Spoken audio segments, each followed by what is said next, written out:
नमो अर्हन्ताळं नमो सिद्धाळं नमो आयरियाळं नमो वज्झायाळं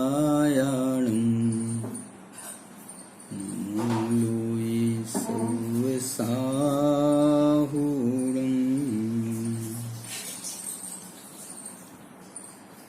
जो जानदियर्हन्तं दौवत् गुणत् पज्जयत्तेहिं सो जानदियप्पाणं मोहो खलु जादितस्य लयम्।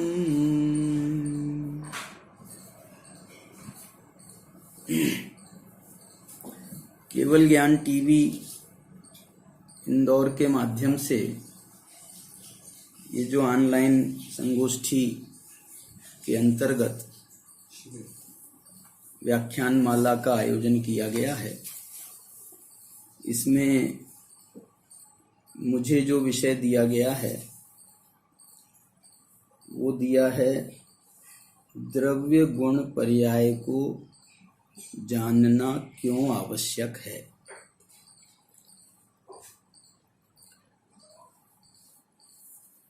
ये तो मुझे वैसे पहले से ही मालूम था कि मुझे यही विषय मिलेगा,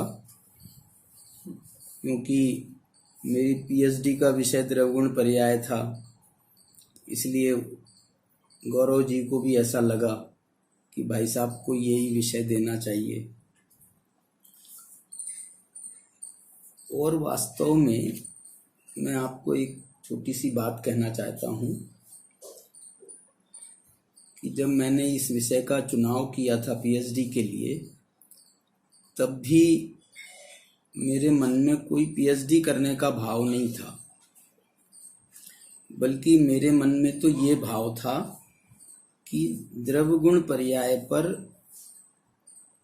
गहन चिंतन मनन होना चाहिए।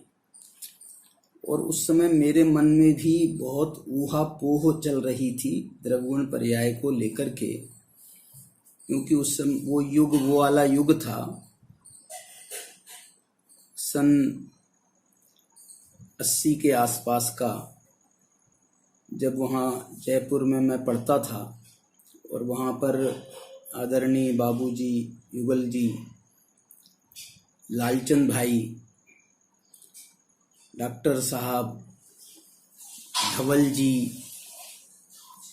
ज्ञानचंद जी, उत्तम चंद जी, ऐसे अनेक विद्वानों का समागम लगा रहता था।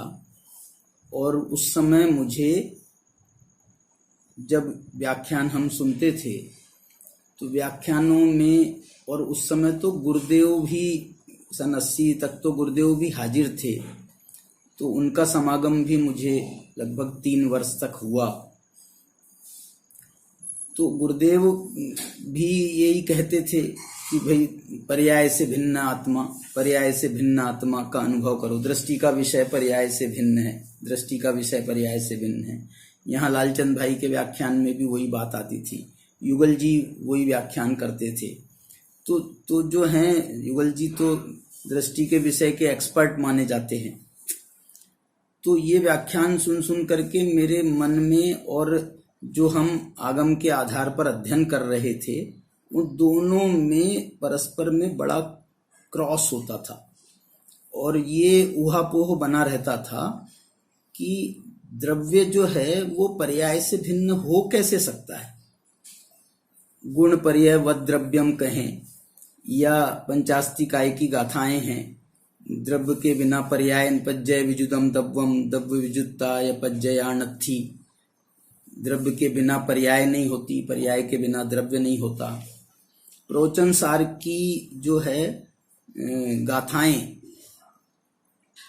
80 गाथा की बात नहीं कर रहा हूँ, प्रवचन सार का जो गेय तत्व प्रज्ञापन है, 93 नंबर की गाथा से लेकर के 126 नंबर की तक की गाथाएं, 34 गाथाएं, उसमें जो द्रव्यगुण पर्याय के परस्पर गहन संबंधों पर चर्चा की गई है। और गुण पर्यायों से द्रव्य निर्मित होता है, ये भाषा जहां पर आई है। उत्पाद व्यय द्रव्य से द्रव्य निर्मित होता है। द्रव्य क्षेत्र काल भाव वो द्रव्य को बनाने वाले हैं। ऐसी जो भाषा वहां पर 98 गाथा है और गाथाएं हैं वहां पर, उसके माध्यम से जब ये बात हम देखते थे, पढ़ते थे, तो बहुत ऊहापोह हुआ, बहुत ऊहापोह हुआ। समय सार की भी बात करें तो समय सार जो है 7वीं गाथा में ये लिखा है कि द्रव्य अनंत पर्यायों को पी करके बैठा है। 7वीं गाथा में ये लिखा है, पर्यायों को पी करके बैठा है, ये लिखा। तो बहुत ऊहापोह होता रहा। एक दिन तो मेरे से रहा नहीं गया, रात के 2 बजे तक, 3 बजे तक मैंने एक पत्र तैयार किया और लालचंद भाई युगल जी डॉक्टर साहब के नाम से, और वो पत्र उनको मैंने हाथ का लिखा हुआ लगभग 8 पेज का पत्र मैंने उनको सौंपा। तो उन लोगों ने पता नहीं, पढ़ने में बोले बहुत मेहनत होगी, क्या होगा पता नहीं, तो उनने मुझे टाइम दिया कि ये काम करो, तुम प्रवचन के बीच में, 2 प्रवचनों के बीच में तुम अपना ये जो है पत्र तुम पब्लिकली पढ़ करके सुना दो। लालचंद भाई, युगल जी, डॉक्टर साहब सब लोग बैठे रहेंगे और तुम उनके सामने अपना पत्र सुनाना, और पत्र सुनाना और तुमको जो कहना है वो कहना, फिर उसके बाद में तुम्हारे को विद्वान जवाब दे देंगे। मतलब ठीक बात है। जब मैंने पत्र सुनाने में बैठा तो मेरे को लगता नहीं है कि मैं एक पन्ना भी उसका पढ़ पाया, और मेरे आंखों से आंसुओं की धार बह निकली, और मैं रोता जाऊं और पत्र पढ़ता जाऊं, मैं रोता जाऊं और पत्र पढ़ता जाऊं। मतलब मेरे को इतनी टीस थी और विद्वानों के प्रति उतना ही सम्मान था, तो दोनों बातें बड़ी क्रॉस हो रही थी। तो मैं अपनी बात को मैंने वो रो रो करके ही व्यक्त की। और उसके बाद शिविर, 15 दिन का शिविर लगते थे उस समय, 15 दिन का शिविर था और 2-3 दिन ही हुए थे, और उसके बाद तो पूरे शिविर की धारा बदल गई। और हर विद्वान जो है वो मुझे ही समझा रहा था कि राकेश तेरे को समझ में आई कि नहीं आई, तेरे को पर्याय से भिन्नता समझ में आई कि नहीं आई, पता नहीं। बहुत। और एक वहां अपनी सोनगढ़ से बहन थी, ब्रह्मचारी बहन, क्या नाम उनका, सुशीला श्री बहन, वो आती थी, क्लास लेती थी वो। तो वो जो है वो क्लास लेती थी और मेरे को सामने बिठाल करके वो मेरे को बिल्कुल यही बार बार यही कहती रहे कि राकेश समझ में आया कि नहीं, राकेश समझ में आया कि नहीं, राकेश समझ में आया कि नहीं। और उसके बाद में भी वो हर साल 2-3 साल तक के शिविर में आई, तो हर साल उनकी वही धारा चलती रही, राकेश तेरे समझ में आई क्या नहीं। मैं आपको ये कहना चाहता हूं, ये बात सन 80 की है, और जब मैंने पीएचडी के लिए रजिस्ट्रेशन किया था तो ये बात सन 2002 की या 1-2 की बात है ये। तो अब ये सन 2001-2 की बात और वहां सन 80 की बात। तब तक के मेरे मन में ये धारा लगातार चलती रही। और जब मुझे डॉक्टर वीर सागर जी ने ये ऑफर किया कि भाई साहब आप पीएचडी कर लो, तो मैंने वीर सागर जी से यही कहा कि मैं पीएचडी करने को तैयार हूं, मैं कर सकता हूं, करूंगा, लेकिन मेरी पीएचडी का एकमात्र विषय ये होगा, और वो विषय है द्रव्य गुण पर्याय। ये विषय पर पीएचडी होती है तो मैं करने को तैयार हूं, और नहीं होती है तो आई एम नॉट इंटरेस्टेड। मैं इसमें बिल्कुल भी मेरी रुचि नहीं है, और मैं पीएचडी करने का मुझे कोई बिल्कुल शौक नहीं है। फिर उन्होंने कहा कि भाई साहब अपन सिनॉप्सिस देते हैं और उसके लिए स्वीकृति मिल जाएगी तो हो जाएगा। फिर जो भी प्रक्रिया थी उसकी सब प्रक्रिया हुई, और हमको उसकी स्वीकृति भी मिल गई और मैंने उसके बाद में लिखना भी बहुत शुरू किया और लिखता गया। मुझे संस्कृत में लिखना था वैसे तो पीएचडी, मैं तो हिंदी में ही लिखता गया। मतलब जब संस्कृत होगी तब संस्कृत होगी और संस्कृत में लिखूंगा, मेरा फ्लो नहीं बनेगा, मेरे से उसका चिंतन भी उस ढंग का नहीं आएगा, तो मैं तो अपनी हिंदी में लिखता हूँ। फिर मैंने वो पीएचडी का काम हो गया।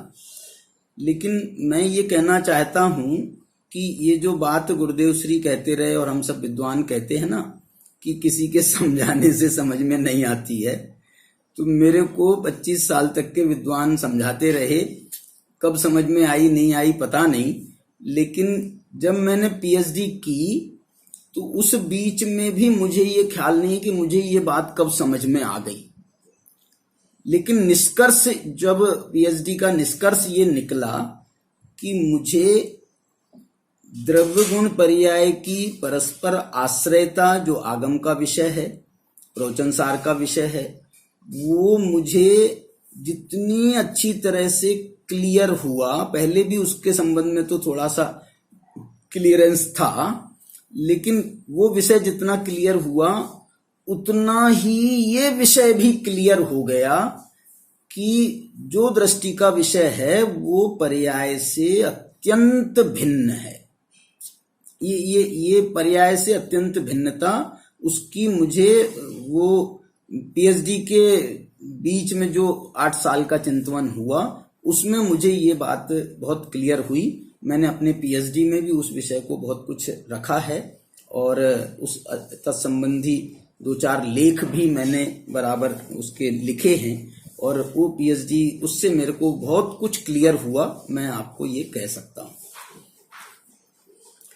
द्रव्यगुण पर्याय को जानना क्यों आवश्यक है? एक रीजन तो मैंने आपको बता दिया कि इसके बिना, इसको समझे बिना जो है आप मार्ग में, मोक्ष के मार्ग में आगे नहीं बढ़ सकते। जैसे कि इसको मैं और दूसरी भाषा में कहना चाहता हूं, क्यों आवश्यक है? तो हमारी आवश्यकताओं का जो सिलसिला है वो अंत में जाकर के हमारे सुख और दुख के प्रयोजन पर जाकर के पूरा होता है। तो इसको मैं ऐसे आपके सामने रखना चाहता हूं कि यदि इच्छति दुख परिमुखम, यदि आप दुखों से मुक्त होना चाहते हो तो द्रव्य गुण पर्याय का जानना आवश्यक है। द्रव्य गुण पर्याय के जानने से दुखों के मुक्त होने का क्या संबंध है? देखो, मैं आपको एक और टोडरमल जी की 4 लाइनें सुनाना चाहता हूं। मोक्षमार्ग प्रकाशक में 4थे अध्याय में जब वो प्रयोजन भूत और अप्रयोजन भूत तत्व की चर्चा करते हैं, उस समय उन्होंने एक 4 लाइनें लिखी हैं। भाई साहब अभय जी ने भी अपने, अभय जी का विषय क्रिया परिणाम अभिप्राय के अंतर्गत दूसरी बात आती। डॉक्टर साहब का मैंने इस विषय पर व्याख्यान सुना था, वो मुझे बहुत अपील किया था। और ये बहुत पुरानी बात है, मतलब जिस समय मैंने सुना था, इस 78-77 की बात होगी। ये व्याख्यान, ये जो बात है, ये प्रयोजन भूत अप्रयोजन भूत में उन्होंने ये लिखा है, प्रथम तो दुख दूर करने में आपा पर का ज्ञान अवश्य होना चाहिए। यदि आपा पर का ज्ञान नहीं हो तो आपको पहचाने बिना अपना दुख दूर कैसे करे, अथवा आपा पर को एक जानकर अपना दुख दूर करने के लिए पर का उपचार करे तो अपना दुख दूर कैसे हो, अथवा आपसे पर भिन्न है परंतु यह पर में अहंकार ममकार करे उससे दुख ही होता है। इसलिए आपा पर का ज्ञान होने पर ही दुख दूर होता है तथा आपा पर का ज्ञान जीव का ज्ञान होने पर ही होता है, क्योंकि आप स्वयं जीव है, शरीर आदि अजीव हैं। मैंने ये जो पंक्तियां हैं, ये पंक्तियां ये बता रही हैं, पहली लाइन से ही इसका निष्कर्ष आ रहा है कि प्रथम तो दुख दूर करने में आपा पर का ज्ञान अवश्य होना चाहिए। ये पंक्तियां तो ये कह रही हैं कि आपा पर का ज्ञान होना चाहिए। दुख दूर करने के लिए आपापर का ज्ञान होना चाहिए, और तुम कह रहे हो द्रव्य गुण पर्याय का ज्ञान होना चाहिए। तो मैं आपसे ये कह रहा हूं भाई साहब कि ये आपापर का ज्ञान में आपापर का ज्ञान माने क्या? आपा का मतलब यहां पर आपा है, आपा माने आत्मा। आपा का मतलब जो है ना, अभी मोक्षमा प्रकाशक का जब हम ये काम कर रहे थे तो ये आपा पर का लिए सजेस्ट किया मुझे किसी ने कि आपा पर की जगह पर आप स्वपर कर दो। मैंने कहा स्वपर में वो मजा नहीं है, जो आपा पर में मजा है वो स्वपर में उसका आनंद नहीं है। आपा माने मैं, और मेरा आपा, मेरा स्वरूप भी उसमें शामिल है। देखो, मैं माने द्रव्य और मेरा स्वरूप माने मेरे गुण, मेरा स्वभाव, मेरे शक्तियां, ये मेरा आपा है, आपा। और वर्तमान में मेरा जो परिणमन हो रहा है वो एंटी आत्मा हो रहा है। तो मैं जो है मुझे अपनी इस पर्याय का ज्ञान करना भी आवश्यक है कि मेरी पर्याय कहाँ जा रही है, उसकी दिशा कहाँ है, वो भी मुझे जानना आवश्यक है। और मेरा स्वरूप क्या है ये भी मुझे जानना आवश्यक है। और मैं कौन हूं? गुण पर्याय वत द्रव्यम, ये जो व्याख्या है ये गुण और पर्याय पर दृष्टि करने के लिए नहीं कह रही है। ये व्याख्या कह रही है कि गुण पर्याय वत द्रव्यम, तुम द्रव्य की दृष्टि करो। गुण पर्यायवान द्रव्य है तो तुम द्रव्य की दृष्टि करो, तो गुण पर्याय तो वो अपने आप सब समझ जाएंगे। तुम्हें गुण पर्याय की दृष्टि करने की आवश्यकता नहीं है, तुम्हें द्रव्य की दृष्टि करने की आवश्यकता है। लेकिन मेरे लिए द्रव्य स्वभाव का निर्णय करना जितना आवश्यक है उतना ही मुझे पर्याय दृष्टि से इससे अवलोकन करने की भी जरूरत है कि मेरी पर्याय की दिशा क्या है, मेरी पर्याय की दशा क्या है, मेरी पर्याय कहाँ जा रही है, मेरा लक्ष्य कहाँ जा रहा है, मेरा उपयोग कहाँ जा रहा है। कहने का अर्थ ये है, बाबूजी की एक बहुत सुंदर पंक्तियां मुझे याद आती हैं कि हे पर्याय, जब तेरा आत्मा, तेरा द्रव्य स्वभाव ही तेरा पिता है, तेरे पालक हैं, तेरे जन्मदाता हैं, तो अब तेरा काम क्या रहा? बाबूजी की कुछ इस टाइप की भाषा आती थी कि अब तेरा काम, पर्याय का काम क्या रहा? पर्याय का काम यही रहा ना कि जब तू जिस द्रव्य से उत्पन्न हुई है तो उसी द्रव्य का आश्रय करना ही तेरा एकमात्र कर्तव्य है। तेरे को और दूसरा कुछ भी करने की जरूरत नहीं है। दूसरे ने तुझे दिया क्या? ना दूसरे ने तुझे जन्म दिया, ना दूसरा तेरा रक्षा करता है, ना दूसरे का लक्ष्य करने से तुझे सुख होता है। जब तुझे तेरे आत्मा का ही लक्ष्य करने से सुख होता है तो तुझे अन्य का लक्ष्य करने की जरूरत क्या है? अन्य के पास अन्य का द्रव्य अथवा गुण अथवा पर्याय वो तेरे क्या काम आने वाली है बता? अन्य का द्रव्य तेरे कोई काम का नहीं है, अन्य के गुण तेरे कोई काम के नहीं है, अन्य की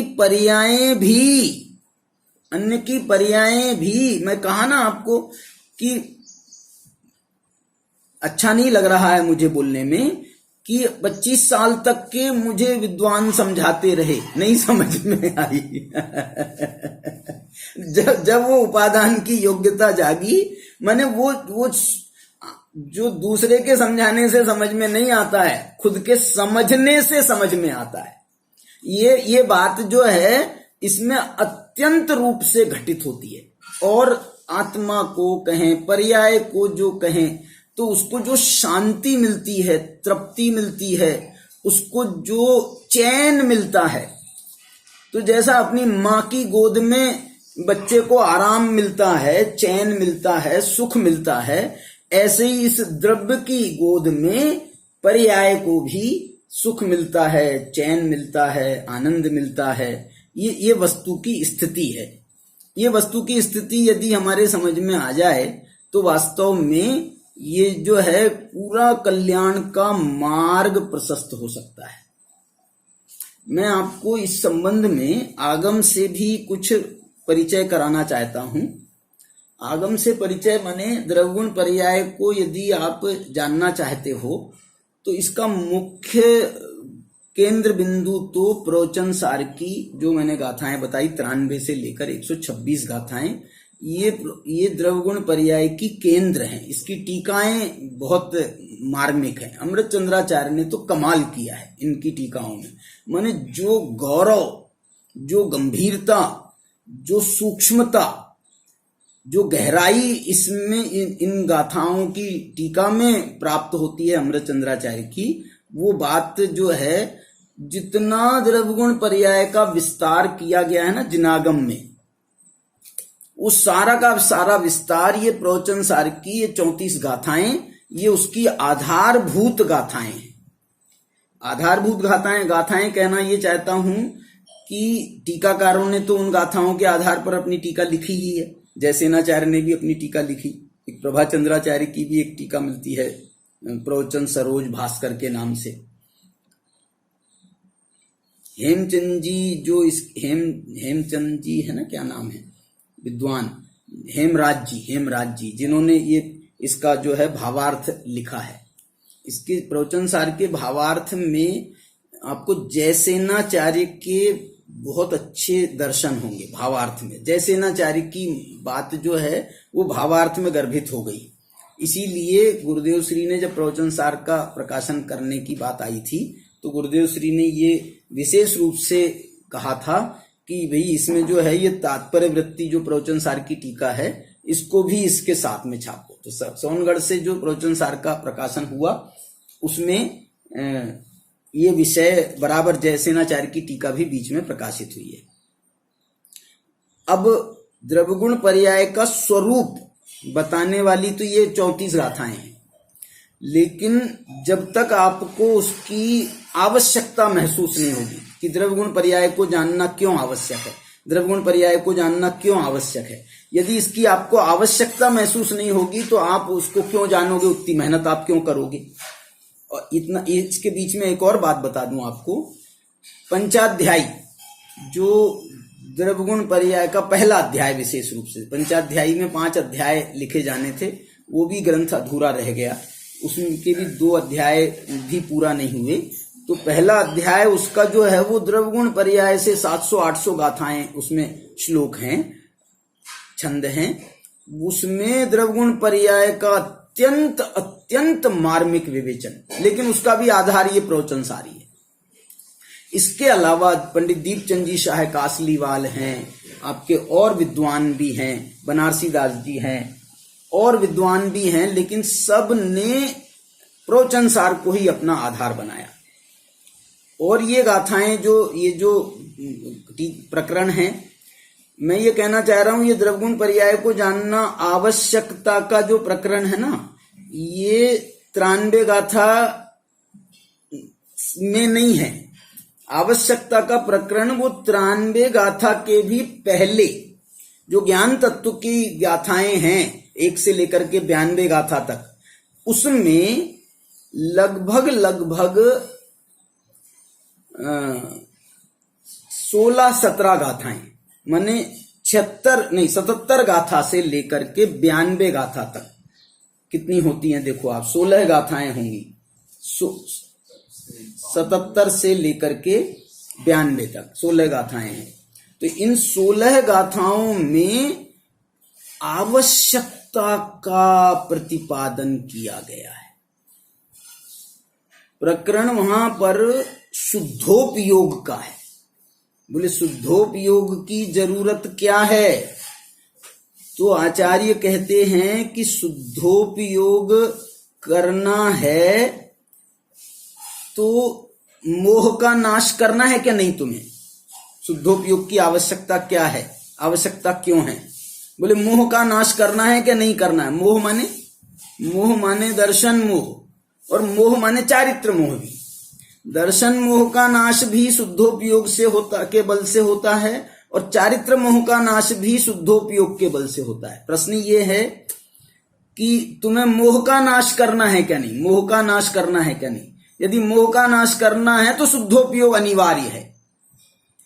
अमृत जैसे न आचार्य की के तो स्पष्ट शब्द हैं दर्शन मोह के लिए भी कि शुद्धोपयोगा भावे मोहादि विनाशो न भवति। शुद्धोपयोग के अभाव में मोह का नाश नहीं होता है।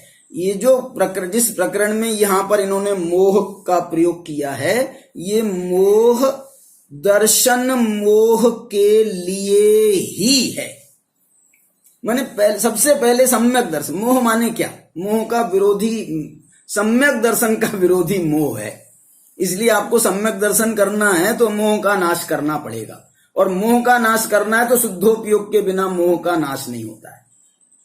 इस बात को उन्होंने, और इससे भी नहीं, शुद्धोपयोग क्यों चाहिए, शुद्धोपयोग क्यों चाहिए? तो बोले दुख का नाश करना है क्या नहीं, दुख का नाश करने के लिए शुद्धोपयोग चाहिए।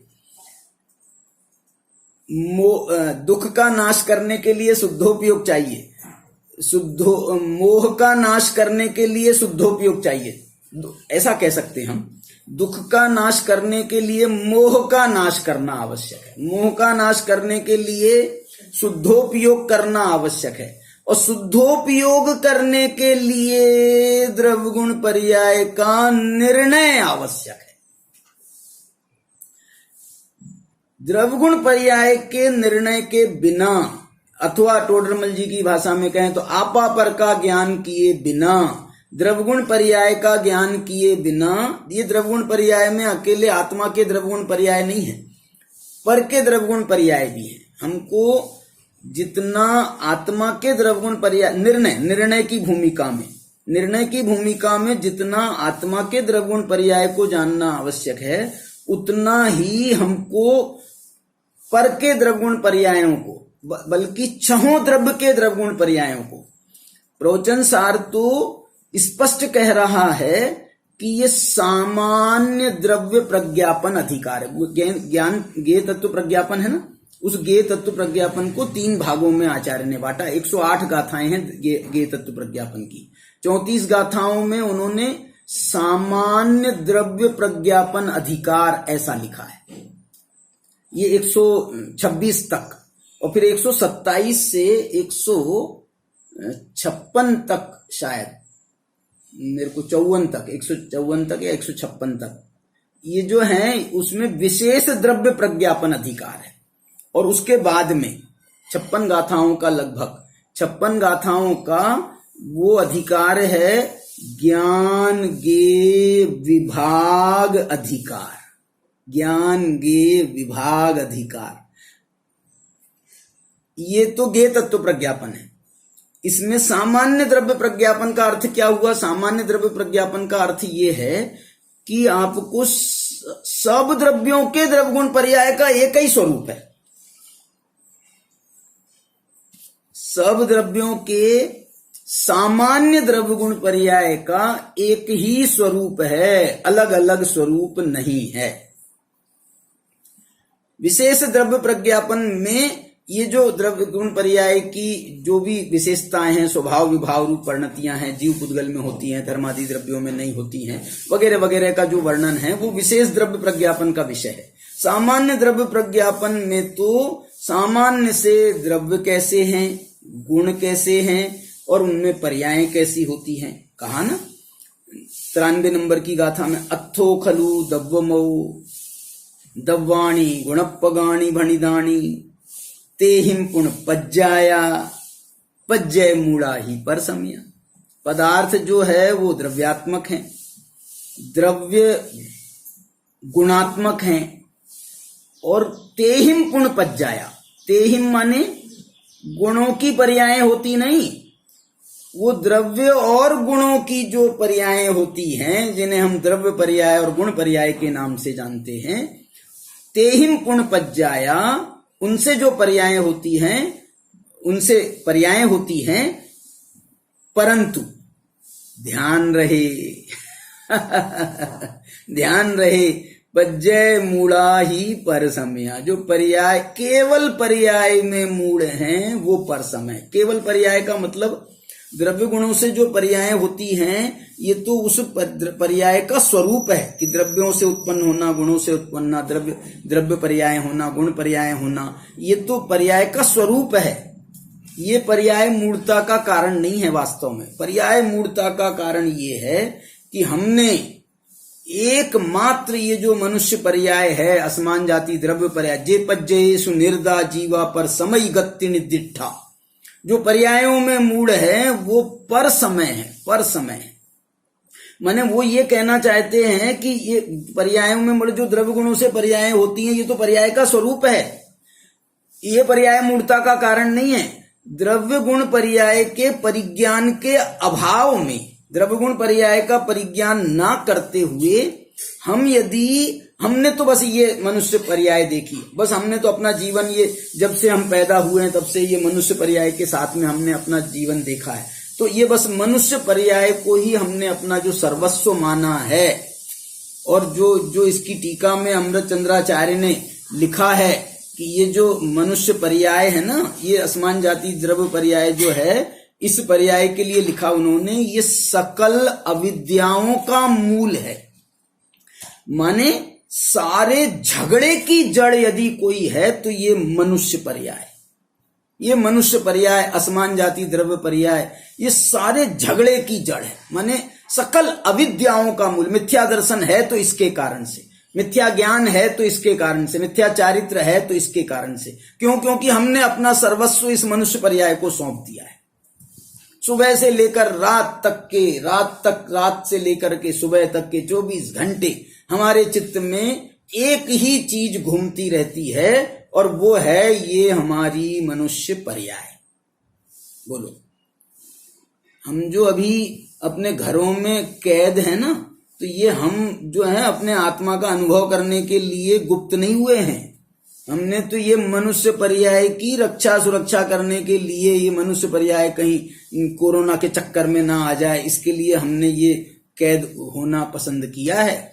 ये जो है, यदि इसका लाभ हम, इस गुप्तता का लाभ द्रव्य गुण पर्याय को समझने में, अथवा अपने आपा पर को समझने में, अथवा अपनी आत्मा को समझने में यदि हम लगाएंगे तो ही ये वास्तव में हमको द्रव्य गुण पर्याय तो इसका लाभ है।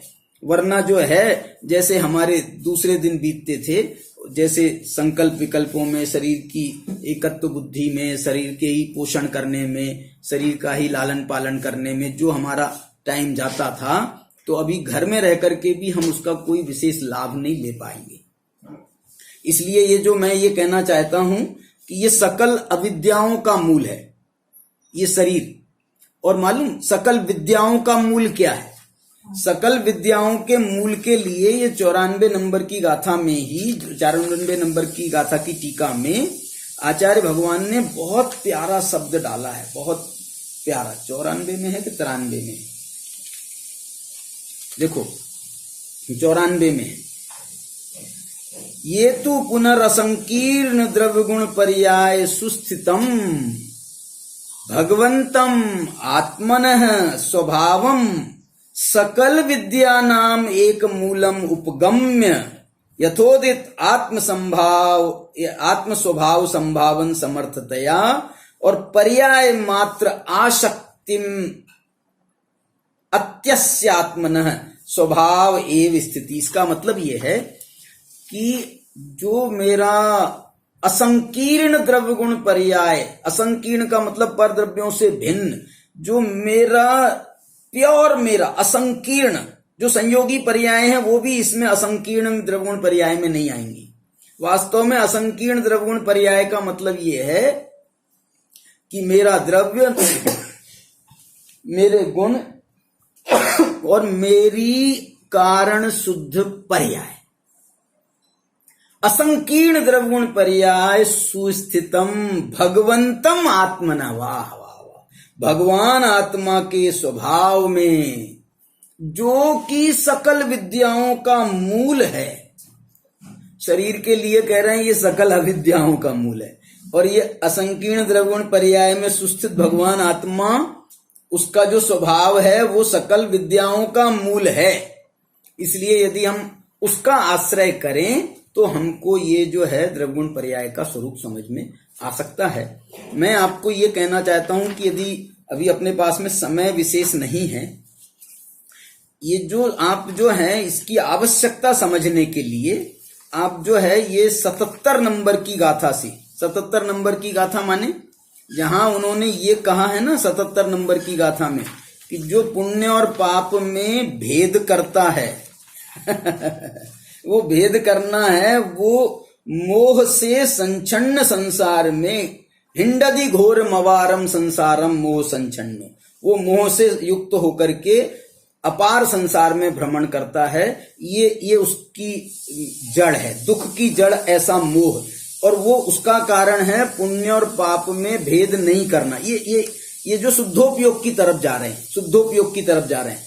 इसके बाद में 78 नंबर की गाथा में ये स्पष्ट कह दिया, एवं विदिदत्थो जो दव्येषु न राग मेदि दोषम वा, जो द्रव्यों में राग नहीं करता है, द्वेष नहीं करता है, ऐसा जान करके, माने पुण्य पाप नहीं करता है, उपभोग विशुद्धोसो, वो उपयोग से विशुद्ध होकर के माने शुद्धोपयोगी होकर के, खवेदि देहु भवम दुखम, वो देह से उत्पन्न होने वाले दुखों को नष्ट करता है।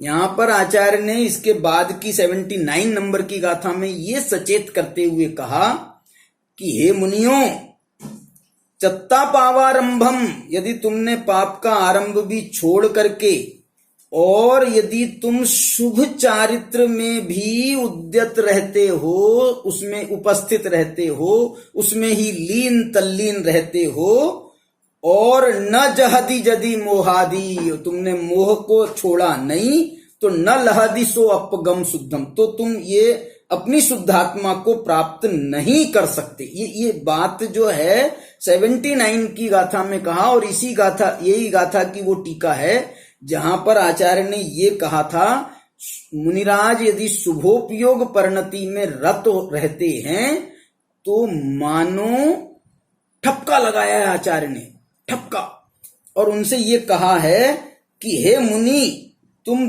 धूर्त अभिसारिका के समान शुभोपयोग परिणति से अभिसार को प्राप्त हो रहे हो। माने कितना बड़ा माने कलंक लगाया है कि तुम यदि शुभोपयोग परिणति में लीन रहते हो, क्यों? क्योंकि तुमने प्रतिज्ञा की थी परम सामायिक की, सर्व सावध्य योग के त्याग की, और तुम ये अभिशुभोपयोग परिणति में लीन हो रहे हो, तो ये जो है आप अपनी प्रतिज्ञा से विरुद्ध जा रहे हो। तो इसको जो है उन्होंने ये धूर्त अभिसारिका की उपमा दी थी। और इसके बाद में बोले साहब मैं इस मोह से कैसे बचूं, इस मोह से मैं कैसे बचूं। इसके बाद ये 80 नंबर की गाथा आती है जो ये कहती है, जो जान दियर हंतम दवत्थ गुणत्थ पज्जयते हिम, सो जान दियप्पाणम मोहो खलु जादितस्लयम। जो हो देखो, वो मुनिराज को अभी शुभोपयोग परिणति से अभिसार के लिए मना कर रहे थे, और अब खुद कह रहे हैं कि देखो हे मुनि, तुम इस शुभोपयोग परिणति में लीन मत हो, लेकिन बल्कि तुम इस शुभोपयोग का भी सदुपयोग कर लो। कैसे सदुपयोग कर लो? कि अरहंत भगवान को देखो तो उनके द्रव्य का विचार करो, उनके गुणों का विचार करो, उनकी पर्यायों का विचार करो। बोले साहब मेरे को तो अपनी आत्मा का कल्याण करना है, मेरे को शुद्धोपयोग करना है, आत्मा का अनुभव करना है, मैं अरहंत के द्रव्य गुण पर्याय का क्यों विचार करूं? अरे सुन, इस गाथा की टीका की पहली पंक्ति है कि अरहंत के द्रव्यगुण पर्याय में और आत्मा के द्रव्यगुण पर्याय में कोई अंतर नहीं है। जो वास्तव में अरहंत को द्रव्य रूप से, गुण रूप से, पर्याय रूप से जानता है, वह वास्तव में अपनी आत्मा को जानता है। क्यों? क्योंकि दोनों में निश्चय से कोई अंतर नहीं है। इसलिए अनंत को यदि द्रवगुण पर्याय से जान लेंगे तो निश्चय से मेरा स्वरूप भी जैसा अनंत के द्रवगुण पर्याय का स्वरूप है ऐसा ही मेरा स्वरूप है। और जो अपनी आत्मा में देखना, अनंत के द्रवगुण पर्याय से जानना ये शुभोपयोग है और अपनी आत्मा को जानना ये शुद्धोपयोग है। और जो शुद्धोपयोग में लीन होता है मोह खलु जाति तत्सलयम। इसकी टीकाओं में अमृत चंद्राचार्य ने, जैसेन आचार्य ने आत्मानुभव की बहुत प्यारी विधि बताई है। ये विषय को यदि हम द्रवगुण पर्याय के विषय को जानना इसलिए आवश्यक है, यदि दुखों से मुक्त होना चाहते हो तो द्रवगुण पर्याय को जानो, यदि मोह से मुक्त होना चाहते हो तो द्रवगुण पर्याय को जानो, यदि राग द्वेष को छोड़ना चाहते हो, चारित्र मोह का नाश करना चाहते हो तो द्रवगुण पर्याय को जानो, और आत्मानुभूति करना चाहते हो तो द्रवगुण पर्याय को जानो। इसलिए ये द्रवगुण पर्याय का जानना अत्यंत आवश्यक है और इसको जाने बिना कुछ काम नहीं हो सकता है। इसके बाद में 86 नंबर की गाथा में आचार्य ने एक बात और कही कि भाई बहुत पूछा आचार्य से, आचार्य भगवान ये द्रवगुण पर्याय को जानना आवश्यक है, द्रवगुण पर्याय को जानना आवश्यक है, ये तो एक उपाय हो गया, आप कोई दूसरा उपाय बताओ। तो आचार्य ने 86 गाथा में उपायांतर की बात करी। उपायांतर में उन्होंने मालूम क्या कहा? उपायांतर में उन्होंने कहा कि तुम जो है आगम को जानो, जिन सत्था दो अट्ठे, आप जिन शास्त्र के माध्यम से, जिन आगम के माध्यम से आप पदार्थों को जानो, प्रत्यक्षादि ही, प्रत्यक्ष आदि के माध्यम से आप पदार्थों को जानो। पदार्थों को जानो माने क्या? पदार्थों को जानो माने आगम के आधार पर भी हमको यदि कुछ, इनने उपायांतर बताया है लेकिन वास्तव में उपायांतर नहीं है, क्योंकि आगम के माध्यम से भी हमको द्रवगुण पर्याय को जानना है, पदार्थ को जानना है। इसी की अगली गाथा है 86 गाथा के बाद में 87 गाथा, वो कहती है कि ये जो पदार्थ है ना, पदार्थ दब्वाणी गुणा तेसिम पज्जाया अट्ठ सन्नया भणिया। ये 87 नंबर की गाथा है कि जिन शास्त्रों के द्वारा पदार्थ को जानो, और पदार्थ कैसे हैं? बोले द्रव्य रूप पदार्थ हैं, गुण रूप पदार्थ हैं, पर्याय रूप पदार्थ हैं। तेसु गुण पज्जयाणम अप्पादब्बत्ति उदेशो, उन गुण पर्यायों का जो आत्मा है वो ही द्रव्य है। ऐसा यहाँ पर आत्मा के द्रवगुण पर्याय को जानना आत्मानुभूति के लिए अत्यंत आवश्यक है, लेकिन द्रवगुण पर्याय के भी विकल्पों में उलझना नहीं, उससे निर्विकल्प होने का मार्ग प्रशस्त करना। नियम सार में द्रवगुण पर्याय के विकल्पों को भी पर समय कहा है। कौन सा आलोचना का अधिकार है या कौन सा अधिकार है, वो वहां पर उन्होंने 145 गाथा है, कोई गाथा है, वहां उन्होंने कहा कि द्रवगुण पर्याय का विचार भी, विकल्प भी पर समय है। इसलिए जो है यदि हम इसलिए द्रवगुण पर्याय में भी उलझने की जरूरत नहीं है। द्रवगुण पर्याय को जान करके निर्विकल्प आत्मा की अनुभूति करें। द्रवगुण पर्याय का स्वरूप ऐसा है और सब द्रव्यगुण पर्याय का स्वरूप ऐसा है। सब द्रव्यगुण पर्याय अपने आप में संपूर्ण हैं, समर्थ हैं। इसलिए पर द्रव्यगुण पर्यायों को का विकल्प छोड़ करके अपने स्वद्रव्यगुण पर्याय मेरा संपूर्ण रूप से समर्थ है और ये सब कुछ इसके पास में सब कुछ है, इसके लिए मुझे किसी और की जरूरत नहीं है, ऐसा विचार करके हम अपने द्रव्यगुण पर्याय के भी विकल्पों को छोड़ करके निर्विकल्प आत्मा की अनुभूति करें तो इस मोह का नाश होगा। मोह के नाश से शुद्धोपयोग होगा, शुद्धोपयोग से आत्मा को अतीन्द्रिय सुख की प्राप्ति होगी। हम सभी इस अतीन्द्रिय सुख को प्राप्त करें, इस पवित्र भावना से अभी की बात को विराम देते हैं। जय जिनेन्द्र।